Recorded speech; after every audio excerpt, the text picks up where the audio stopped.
সম্মানিত ভক্তবৃন্দ এবং সম্মানিত আমার মানিকগঞ্জ জেলা বিএনপির সর্বস্তরের নেতাকর্মীবৃন্দ, সবাইকে আমার ব্যক্তিগত এবং আমাদের নেতা এবং বিএনপির ভারপ্রাপ্ত চেয়ারম্যান মহোদয় জনাব তারেক রহমানের পক্ষ থেকে শুভেচ্ছা এবং অভিনন্দন জানাচ্ছি, কৃতজ্ঞতা জানাতে চাচ্ছি।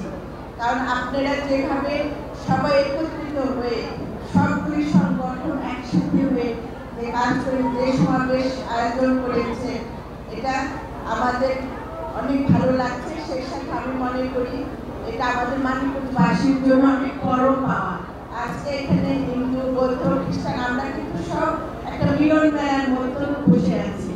আমি আশা করি যে মিলন শুরু হয়েছে এটা যেন ধারাবাহিকতা থাকে, যে শুরুটা আমরা করে দিলাম সেই শুরুটা যেন আজীবন এইভাবে চলতে থাকে। কারণ আপনারা নিজেরাই বলছেন যে আমাদের আজকে খুব ভালো লাগছে, এখানে তো মনে হচ্ছে আমরা একটা ভালো কোনো কাজ করেছি, তাই মনে হচ্ছে না? একটা বছর, এক বছর পরে আবার আপনাদের সাথে দেখা হলো, যে এই যে ভালো কাজের যে আনন্দ, এই আনন্দটাকে আমরা ধরে রাখবো। আজকে ভগবানের জন্মাষ্টমী উপলক্ষে মন্দিরে আসছি, প্রতি বছরে আসি। এই দিনটার জন্য আমরা অপেক্ষা করি। মহাষ্টমী শুভেচ্ছা আপনাদের সবাইকে, শুভ জন্মাষ্টমী। জন্মাষ্টমী র্যালি আমাদের হিন্দু শাস্ত্রের একটাই বড় একটা ধর্মীয় অনুষ্ঠান, এই জন্য আমরা অংশগ্রহণ করছি।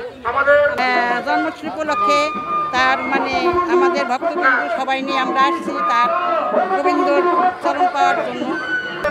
এটা হচ্ছে শ্রীকৃষ্ণের জন্মদিন উপলক্ষে পালন করা হয়ে থাকে। এটা একটা ধর্মীয় অনুষ্ঠান হিসেবে পালিত হচ্ছে, এটা বিশ্বব্যাপী পালিত হচ্ছে। এটা হচ্ছে ইন্ডিয়ার দ্বারকা থেকে হচ্ছে এটা উৎপত্তি হয়েছিল।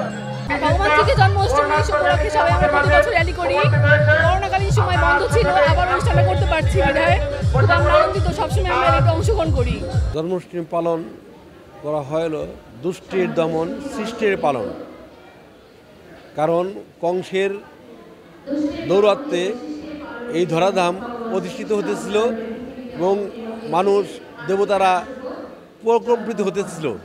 তাদের দমনের ক্ষেত্রে ভগবান শ্রীকৃষ্ণের আবির্ভাব, এবং এটাই আমাদের সনাতনী ধর্মে প্রচার আছে যে দুষ্টের দমন, সৃষ্টির পালন, এই উপলক্ষেই ভগবান শ্রীকৃষ্ণের আবির্ভাব।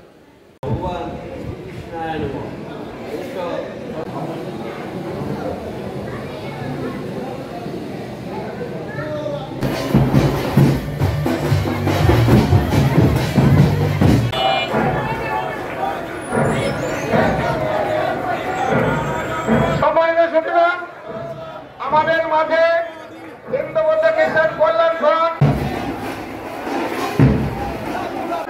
আমাদের প্রধান অতিথি মহোদয়